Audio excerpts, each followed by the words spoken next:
انفرادی زندگی میں وہ مجاہدہ نہیں ہے جو اجتماعی زندگی میں ہے۔ انبیاء علیہ السلام کی زندگی اجتماعی ہے، اللہ کے بندوں کو اللہ سے جوڑنا، کہ اس راستے میں ناگواریاں بہت آئیں گی، اس راستے میں ناگواریاں بہت آئیں گی، کہ اپنے آپ کو اللہ تعالیٰ کے یہاں قبول کرواؤ، اس لیے کہ خیریں ان کو ملیں گی جو ناگواریوں کو برداشت کریں گے، یہ خیر وہ پائیں گے جو ناگواریوں کو برداشت کریں گے۔ اس لیے اس کام میں سب سے بنیادی چیز صبر ہے، بنیادی چیز صبر ہے، جی ہاں، سب سے بنیادی چیز کام میں صبر ہے۔ اور یہ کہ صبر کب تک؟ کہ صبر کی کوئی مدت نہیں ہے، صبر کی کوئی مدت صبر کی نہیں ہے، کہ ہمیں انہیں کب تک صبر کرنا ہے، انہیں کب تک صبر کرنا ہے۔ تو بیچارے بے عقل لوگ ہیں جو کہتے ہیں حکومت کو صبر کرو 2 سال تمہارے حالات ٹھیک ہو جائیں گے، یہ تو اندھے لوگ ہیں، انہیں کچھ پتہ نہیں ہے، یہ تو بیچارے ناواقف، اللہ کے ضابطوں سے ناواقف ہیں، جو سمجھتے ہیں کہ اتنا حکومت کو صبر کر لو تو تمہارے حالات ٹھیک ہو جائیں گے۔ نہیں نہیں، اس سے حالات کا کوئی تعلق نہیں ہے۔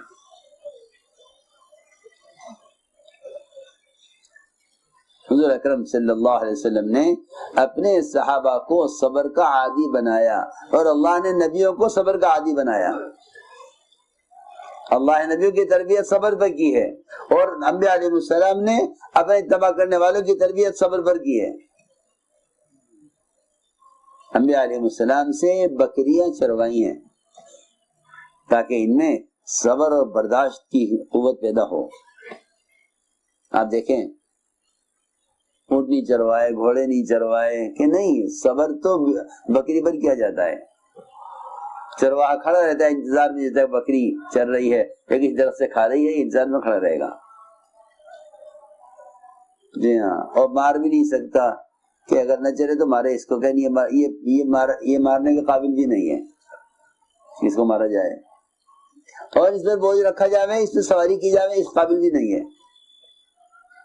تاکہ انبیاء علیہ السلام کو اپنی رعایا کو لے کر، اپنی قوم کو لے کر چلنے میں ان کے اندر محبت اور شفقت اور نرمی، اور ان پر بوجھ ڈالنے کا مزاج نہ ہو، اور ان کا بوجھ اٹھاویں۔ آپ دیکھو گے چرواہے کو، جو بچہ چل نہیں پاتا اسے گود میں اٹھا لیتا ہے، اٹھا کے چل رہا ساتھ۔ سب سے زیادہ مشقت کا کام بکریاں چرانا، سب سے زیادہ انتظار اور صبر کا کام ہے، انتظار اور صبر کا کام یہ ہے کہ بکریاں چروا کر نبیوں کو صبر کا عادی بنایا گیا،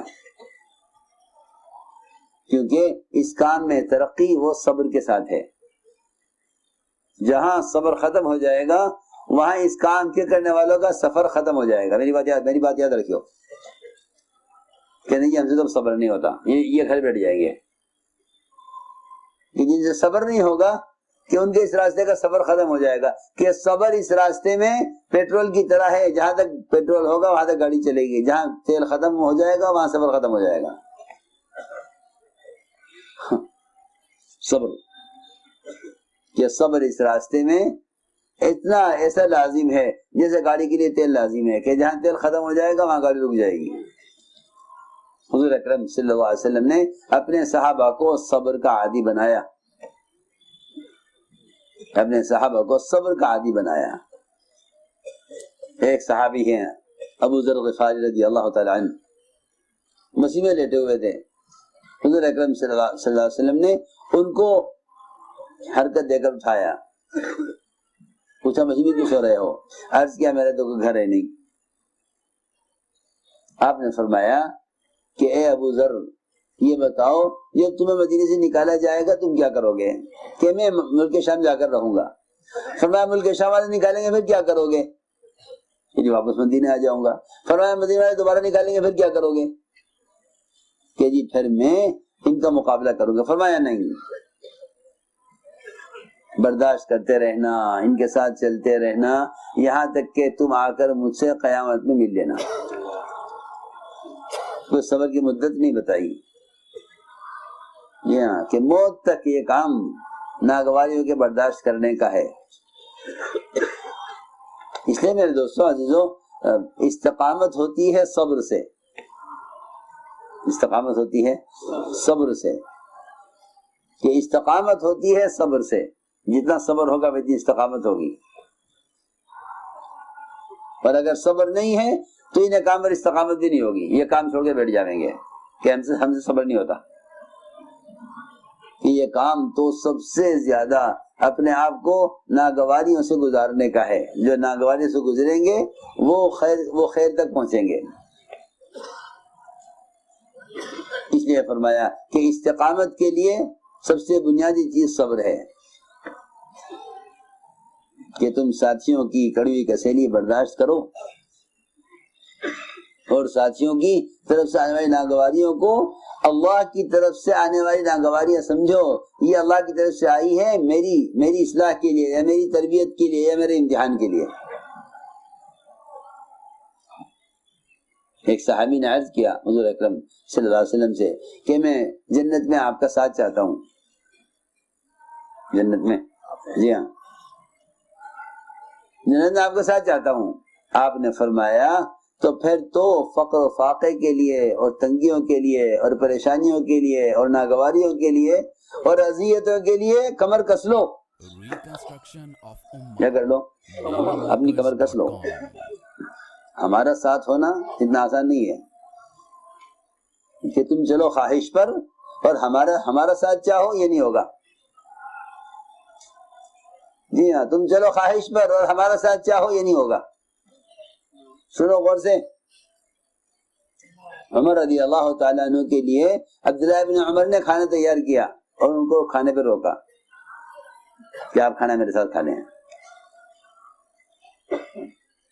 عمر رضی اللہ تعالیٰ کھانے کے لیے بیٹھے، ایک لقمہ لیا کھانے میں سے اور ایک لقمہ لے کر روک دیا، ہاتھ روک لیا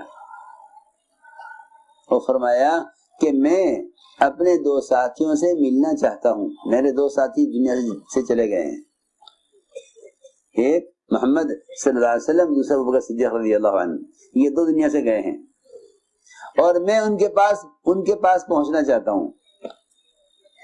ان تک پہنچنے کے لیے اگر میرا راستہ بدل گیا تو میں ان تک پہنچ نہیں سکوں گا۔ بیٹے نے کہا بجی کیا بات ہے؟ فرمایا دیکھو ان کا معمول یہ تھا کہ اگر دسترخوان پر دو کھانے آ گئے تو ایک کھانا صدقہ کر دیا، ایک استعمال کر لیا، مگر تم نے دو کھانے جمع کیے ہوئے ہیں، میں کھانا نہیں کھاؤں گا، ایک لقمہ لے کر چھوڑ دیا۔ دو کھانے کہاں، ایک ہی تو کھانا ہے، سالن ایک ہی تو سالن ہے۔ فرمایا تم نے سالن کے اندر گوشت اور گھی دونوں جمع کیے ہوئے ہیں۔ سنو ذرا غور سے، کیا گوشت اور گھی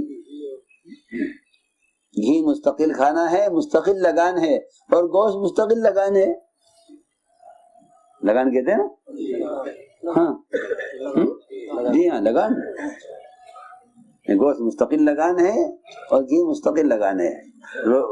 روٹی گوشت سے بھی کھائی جا سکتی ہے اور گھی سے بھی کھائی جا سکتی ہے۔ تم نے دو سالن جمع کیے ہوئے ہیں، میں نہیں کھاؤں گا۔ بیٹے نے کہا امینین ایک ہی درہم میں گوشت اور گھی دونوں چیزیں آئی ہیں، میں نے زائد پیسے خرچ نہیں کیے گھی کے لیے۔ فرمایا کہ مسئلہ پیسے کا نہیں ہے، مسئلہ دو کھانے جمع کرنے کا ہے، کیونکہ میں نے سنت میں یہ دیکھا ہے۔ اس سے ذرا اندازہ کریں ہم اپنے معیار زندگی کا اور اپنی خواہشات کا، کہ یہ کہ تمہارے نے ہاتھ روک لیا اور کھانا چھوڑ دیا۔ عبداللہ بن عمر نے کہا آج تو کھا لیجیے، آئندہ ایسے نہیں ہوگا۔ فرمایا جب آئندہ ایسا نہیں ہوگا جب کھا لیں گے۔ چھوڑ دیا کھانا۔ میں نے مثال دی ہے کہ ہم آپ پہنچنا چاہتے ہیں جہاں ہمارے دو ساتھی گئے ہیں، یہ فرمایا۔ تو میں نے عرض کیا کہ سب سے بنیادی چیز وہ صبر ہے، کہ اپنے آپ کو عادی کرو سنتوں کا، اس لیے کہ اس کام کے لیے منتخب ہونے میں سب سے بنیادی چیز اتباع سنت ہے۔ سمجھتے تھے داعی کی زندگی امت کے نمونہ ہے، تمہاری شادیوں کو، تمہاری زندگی کو لوگ دیکھیں گے، تمہاری عبادات بھی دیکھیں گے، تمہارا معاشرہ بھی دیکھیں گے، تمہارے معاملات بھی دیکھیں گے. ہاں یہ نہیں کہ تم اسے چلے میں دیکھیں گے، کہ نہیں یہ تمہیں دکان پر بھی دیکھیں گے کہ یہ تجارت کیسے کرتے ہیں، دعوت کا کام کرنے والے تجارت کیسے. کیونکہ مدینہ منورہ کو ایسا بنایا گیا تھا کہ باہر سے آنے والا اکرام اور معاملات اور احسان اور مدینہ کا معاشرہ اور مدینہ کے معاملات، ان تمام چیزوں کو عملی طور پر دیکھتا تھا، پھر اسلام قبول کرتا تھا کہ ہاں یہ مذہب قبول کرنے قابل ہے، کہ ہاں یہ مذہب قبول کرنے قابل ہے، کیونکہ مسلمان ایسے ہوتے ہیں. تو میں نے عرض کیا کہ سب سے بنیادی چیز یہ ہے کہ اپنے آپ کو ناگواریوں کے لیے تیار رکھو، کہ اس کام سے جو ناگواریوں سے گزرے گا اللہ رب العزت اس کو اپنے اس کام کے لیے منتخب کریں گے، کہ اللہ اس کام کے لیے منتخب کریں گے. اس لیے سب سے بنیادی چیز وہ اپنے اندر صبر اور اپنے اندر ہمت پیدا کرنا ہے کہ میں ہر ناگواری سے گزروں. لوگ کہتے ہیں کہ یہ حالات ان کی طرف سے ہیں، نہیں، حالات تو اللہ کی طرف سے آتے ہیں. جو اپنے حالات کو بندوں سے جوڑ دیتے ہیں وہ بندوں سے لڑتے ہیں، حالانکہ اللہ حالات لاتے ہیں نوازنے کے لیے.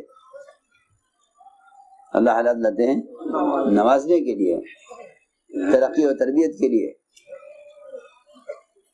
اس لیے میرے دوستوں بزرگوں، اللہ تعالیٰ کو کچھ صفات مطلوب ہیں کام کرنے والوں سے. میں شروع میں عرض کر دیا تھا میں نے کہ انتخاب اللہ کرتے ہیں اور اللہ رب العزت انتخاب کرتے ہیں صفات پر. اس لیے اس کام میں قبولیت کا تعلق قابلیت سے نہیں ہے بلکہ صفات و قبولیت سے ہے. ہاں یہ نہیں کہ قابلیت سے قبول ہو جائے گا، کہ نہیں، صفات و قبولیت سے اللہ کے یہاں قبول ہوگا.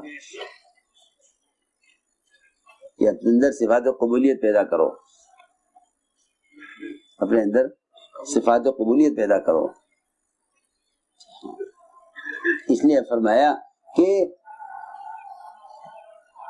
اس کام میں ترقی اور آگے بڑھنے کے لیے ایک دوسرے کا تعاون کرو، کیونکہ خیر کے کام آپس کے تعاون سے ہوتے ہیں. خیر کے کام آپس کے تعاون سے.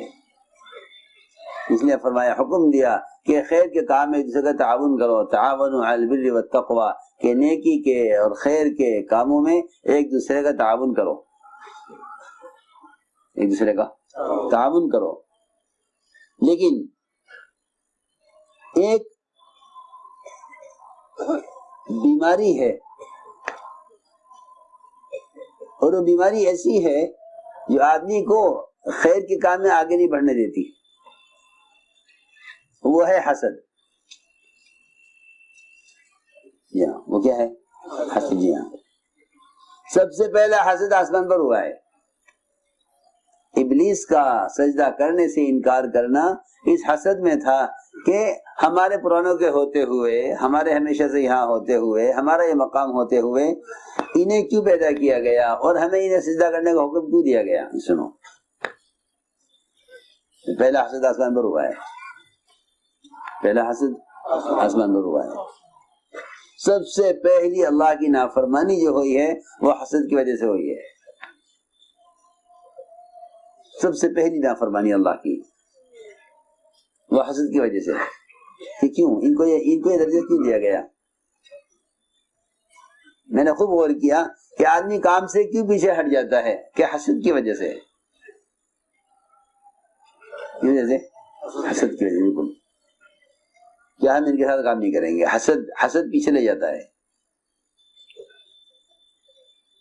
حسد نے ابلیس کو اکیلا کیا ہے، ابلیس کو نکالا حسد نے ہے. اصل بنیادی چیز یہ تھی کہ کیوں ان کو یہ مقام دیا گیا. کہ یہ تو اللہ تعالیٰ کی اختیار ہے کہ وہ اپنے بندوں میں سے کس کو کیا مقام دے. یہ فرمایا کہ ایک دوسرے حسد مت کرو، بلکہ جب تم کسی کو کام میں آگے بڑھتا ہوا دیکھو تو اپنے آپ کو اس کے ساتھ کر دو، اس کا معاون بنا دو. اپنے آپ کو اس کا معاون بناؤ کہ چلو ہم اس کا ساتھ دیں، ہم اس کا تعاون کریں، ہم اس کی مدد کریں، اللہ ہم سے بھی کام لے لیں۔